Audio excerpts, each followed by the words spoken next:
एक लड़की के माता और पिता दोनों खत्म हो जाते हैं। वो लड़की अपने माँ बाप की इकलौती लड़की होती है।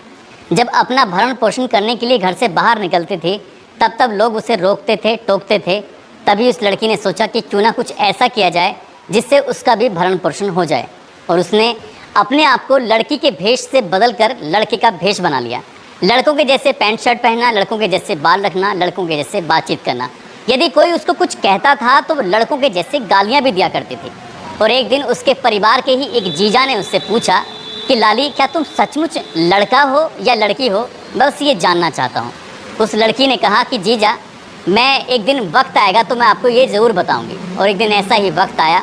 उस लड़की ने एक एक कपड़े उतार कर अपने तन के अपनी जीजा के सामने खड़ी हो जाती है। कहती है कि जीजा, देख भी लो, परख भी लो, और जो चाहे तुम वो कर सकते हो, मुझे कोई ऐतराज़ नहीं होगा। जीजा ने जब उसको देखा तो वो खुद देखकर हैरान हो जाता है, परेशान हो जाता है, और उसके बाद वो अपनी मनमानी भी करता है। लेकिन यहीं पर एक कत्ल हो जाता है। कत्ल इतना भयानक होता है, न केवल उस ज़िले में, जहाँ जहाँ तक इस कत्ल की गूंज फैलती है वो वाकई अपने आप में लोग हैरान हो जाते हैं। साथ ही जो कत्ल की वजह सामने आती है वो सबसे बड़ी हैरान करने वाली वजह होती है। आज कहानी उसी लड़की की है जो लड़के के भेष में इधर से उधर रहती थी, घूमती थी। आज की जो सच्ची घटना मैं आपको सुनाने जा रहा हूँ, ये सच्ची घटना है मध्य प्रदेश का एक ज़िला है ग्वालियर, और उसी का एक थाना लगता है पुरानी छावनी। दरअसल उसी का गांव है बरा। ये घटना वहाँ की ही घटना है।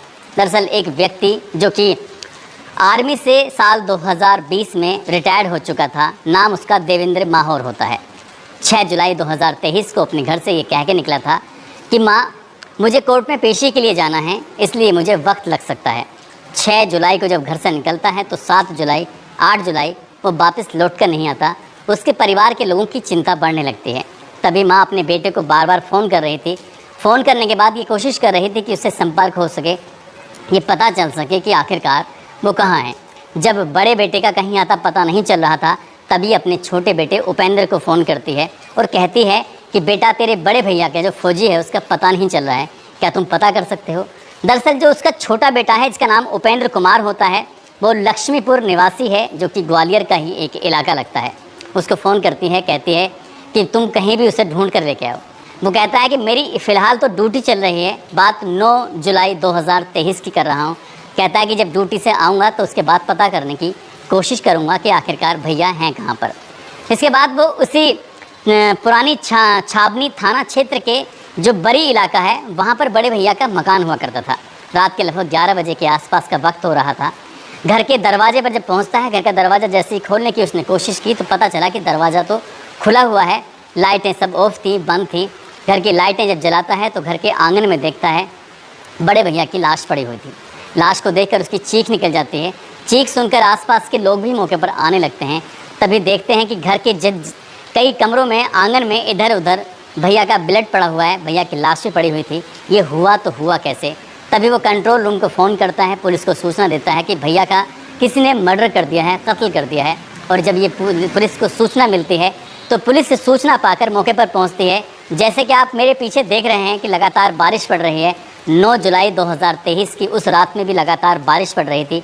पुलिस को भी उतनी ही मुश्किलों का सामना करना पड़ रहा था जितनी मुश्किल के साथ मैं इस कहानी को पढ़ने की कोशिश कर रहा हूँ। पुलिस आती है, पुलिस ने लाइटें जलाकर उसके बाद उस कमरे की एक एक जगह की तलाश ली और उस शव को, उस लाश को कब्जे में लेकर पोस्टमार्टम के लिए भेज दिया जाता है। जैसे पोस्टमार्टम के लिए भेजा जाता है तो पता चलता है कि कातिल ने गर्दन पर वार किया था, कातिल ने हाथों की नसें भी काटी थी, कातिल ने उसके प्राइवेट पार्ट को भी काटा था।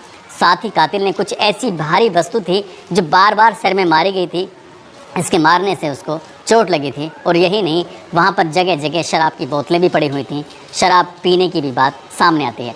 फॉरेंसिक टीम हो या डॉग स्क्वाड हो या पुलिस की स्पेशल टीम हो, वहाँ पर आती हैं और इस मामले की जांच पड़ताल में जुट जाती हैं कि आखिरकार ये कत्ल किसने किया है। अगला दिन निकलता है, यानी कि 10 जुलाई 2023, और उस कातिल का पता निकालने के लिए पुलिस कोशिश कर रही थी। आसपास के लोगों से बातचीत करने की कोशिश कर रही थी कि आपने कुछ देखा है तो देखकर बताइए क्या मामला है। तभी एक नाम सामने आता है, वो नाम होता है कामना उर्फ लाली। कामना उर्फ लाली की उम्र लगभग 20 साल के आसपास होती है और जिसका कत्ल हुआ था, जिसका नाम देवेंद्र माहौर होता है, जिसकी उम्र लगभग 42 साल के आसपास होती है, जो कि आर्मी में एक पोस्ट से रिटायर्ड हो चुका था और 2-3 साल से अपनी इस ज़िंदगी को कुछ ऐसे ही गुजर बसर कर रहा था। उसके 2 घर होते हैं, एक घर होता है ग्वालियर में और दूसरा घर होता है ज़िला भिंड के आलमपुर, एक ररुआ गांव लगता है, उस इलाके में उसका घर होता है। उसकी पत्नी है रश्मि देवी और एक बेटा है 10 साल का, दूसरा बेटा है 8 साल का। आखिरकार कत्ल किसने किया है? लेकिन इसके साथ जो उसकी साली थी जिसका नाम कामना उर्फ लाली होता है, उसको जब पुलिस ढूंढने की कोशिश कर रही थी, आखिरकार पुलिस ने उस लड़की को हिरासत में ले ही लिया।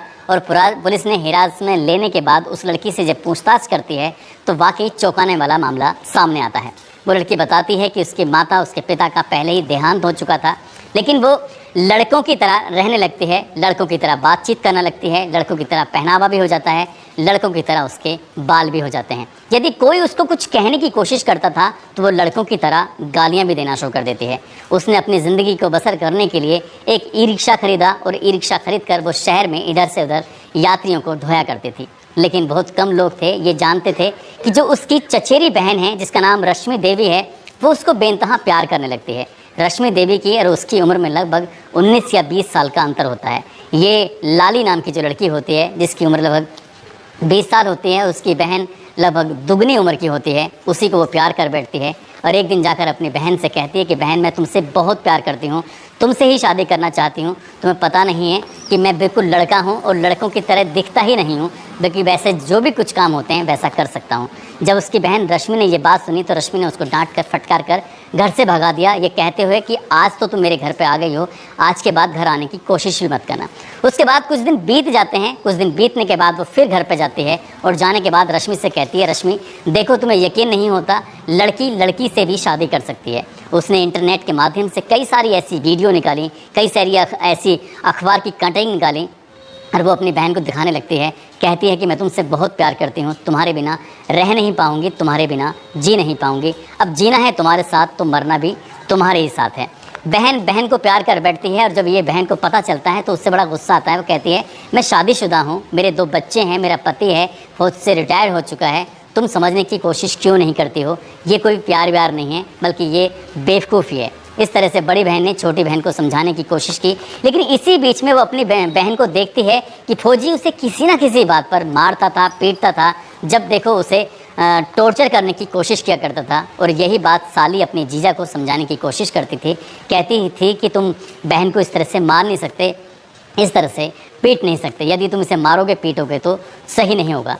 इसी बीच में समझाने के दौर में ही ये दोनों थोड़े नज़दीक आते हैं और इसी नज़दीकी का ये लड़की फ़ायदा उठाती है। इसकी कोशिश थी कि वो अपने जीजा को हर हाल में मार के ही छोड़ेगी। एक दिन इसके जीजा ने उसे सवाल किया कि क्या तुम सचमुच लड़का हो या लड़की, बस मैं ये जानना चाहता हूँ। जब उसने ये बात कही तो जाकर अपने जीजा के सामने बिना कपड़ों के खड़ी हो जाती है और कहती है कि जीजा, जो चाहे तुम कर सकते हो और ये पता भी कर सकते हो कि मैं लड़की हूँ कि लड़का हूँ। ये 2 जो घर होते हैं, एक घर उसका भिंड में होता है, भिंड में उसके बच्चे रहते थे, बीवी रहती थी। दूसरा घर जो ग्वालियर में होता है, पुरानी छावनी थाना क्षेत्र के बड़ा गांव में, उसी घर में वो दोनों मिलते हैं और लगभग 1 से 1.5 महीने तक दोनों एक दूसरे के साथ जितना मन करता था शारीरिक संबंध बनाया करते थे, एक दूसरे के साथ फिजिकल हुआ करते थे। वक्त धीरे धीरे ऐसे ही बीत रहा था और इसी बीच में 6 जुलाई 2023 को जब कोर्ट के बहाने से अपने घर से निकलता है तो सबसे पहले अपनी साली को फ़ोन करता है। कहता है कि लाली, अगर तुम जहाँ भी कहीं हो वहाँ बरा में पहुँच जाओ, तुमसे मुलाकात करनी है। वो कहती है कि मैं एक ही शर्त पे आऊँगी, जो मेरी मनपसंद की ब्रांड है शराब के, आप वो लेके आओगे तो मैं आऊँगी, नहीं तो नहीं आऊँगी। ठीक वैसा ही होता है, उसके मनपसंद की ब्रांड की शराब मंगाई जाती है। शराब मंगाने के बाद वो दोनों एक दूसरे के साथ पूरे 2 दिन तक रहते हैं, खूब शराब पीते हैं, बाहर से मंगाकर खाना खाते हैं और ज़िंदगी को बहुत ही खूबसूरत तरीके से जीने की कोशिश कर रहे थे। जीजा ये बिल्कुल भी नहीं जानता था कि उसकी ज़िंदगी का अब ये आखिरी दिन चल रहे हैं और उसने अपने जीजा को इतनी शराब पिलाई, खुद कम पी रही थी, जीजा को लगातार शराब पिला रही थी। और जीजा जब नशे में होता है, जब उसे टॉयलेट आता है, टॉयलेट करने के लिए जा रहा था तो वो बार बार लड़खड़ा रहा था और इसी बीच में वो फैसला कर लेती है कि अब शायद इसको मारने का इससे अच्छा वक्त हो ही नहीं सकता। जब वो घर के आंगन में निकल रहा था तभी एक चाकू लेती है और अपने जीजा की गर्दन पर चला देती है और जैसे ही गर्दन पर चाकू चलता है उसकी चीख पुकार तो निकलती ही नहीं है, लेकिन वो बचने की तमाम कोशिशें कर रहा था। छीना झपटी भी होती है, मारपीट तक की नौबत आती है और लड़की को जब भी मौका मिल रहा था वो चाकू से एक के बाद एक उस पर वार कर रही थी, कभी गर्दन पर तो कभी हाथों की हथेलियों पर, कभी कलाइयों पर, जहाँ देखो वहाँ वार भी कर रही थी, मारने की बार बार कोशिश भी कर रहे थे। और ऐसे ही कोशिश करते करते इसी बीच में एक भारी सामान होता है, भारी वस्तु होती है, जो अपने जीजा के सर में एक के बाद एक मार कर उसे लहूलुहान कर देती है। इसी बीच में उसने बचने की कोशिश की, कभी आंगन में, कभी कमरे में, कभी कहीं, लेकिन कुछ ही देर में तड़प कर उसकी मौत हो जाती है और वो मारा जाता है। यहाँ से ये लड़की निकल कर अपने घर पहुंच जाती है। जो इस लड़की का घर जो होता है वो लक्ष्मीपुर में होता है, वहीं जहां पर इसके जीजा के छोटे भाई यानी कि उपेंद्र का मकान होता है। पुलिस उसको तलाश कर ही लेती है। जब ये लाश मिलती है महज 12 या 15 घंटे में ही लड़की हाथ आ जाती है और उससे जब घटनाक्रम का खुलासा होता है तो लोगों को यकीन नहीं हो रहा था कि एक लड़की अपनी ही चचेरी बहन से प्यार कर बैठती है, उसी से शादी करने की एवज में, उसी से शादी करने की वजह से ही अपने जीजा के साथ शारीरिक संबंध भी बनाती है। और जब वहाँ से वो विफल हो जाती है तब अपने जीजा को मारकर उसे ख़त्म कर देती है। फिर वो बहन के पास जाकर ये बताने वाली थी कि बहन, जो मेरे रास्ते का कांटा था जीजा, उसको हमेशा हमेशा के लिए मैंने ख़त्म कर दिया है। अब हमारे और तुम्हारे बीच में कोई नहीं आ सकता। अब मैं तुम्हारे बच्चों की तुम्हारी अच्छे से परवरिश कर सकती हूँ, क्योंकि वो ई रिक्शा चलाकर पूरे शहर में पैसे कमाती थी और वापस अपने घर आ जाया करती थी। लेकिन उसका सपना कभी पूरा नहीं हो सकता, क्योंकि पुलिस ने उस लड़की को गिरफ्तार किया। गिरफ्तार करने के बाद इस घटनाक्रम का खुलासा किया है तो लोगों को यकीन नहीं हो रहा था कि एक बहन अपनी ही बहन से प्यार करने के चक्कर में अपनी ही जीजा का वो कत्ल कर देगी। उसे लग रहा था कि वो लड़कों जैसी दिखने लगी है तो लड़का ही बन गई है, लेकिन उसकी ये गलत फहमी थी। हालांकि पुलिस ने उसे गिरफ्तार करने के बाद जेल भेज दिया है और उसकी जो आगे की ज़िंदगी है वो सलाखों के पीछे ही गुजरेगी। साथ ही जो 2 बच्चे हैं जिनकी परवरिश का जिम्मा अब कैसे होगा, साथ ही जो उसकी बहन है उसका आगे क्या होगा, ये भी एक बड़ा सवाल खड़ा होता है।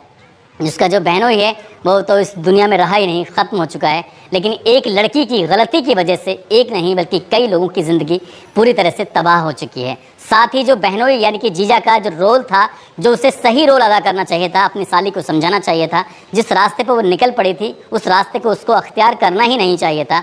यदि वो पहले से ही उसको सजग करता, सतर्क करता, तो शायद ये कत्ल कभी नहीं होता। न केवल जीजा का कत्ल होता है बल्कि कई लोग अब कैसे जिएंगे, कैसे रहेंगे, ये भी एक सवाल है।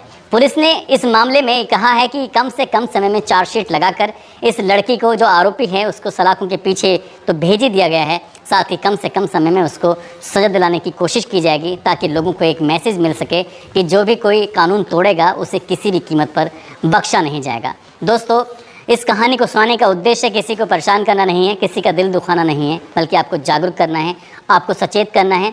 और आप सब लोग अपना ख्याल रखें, सुरक्षित रहें। जय हिंद, जय भारत।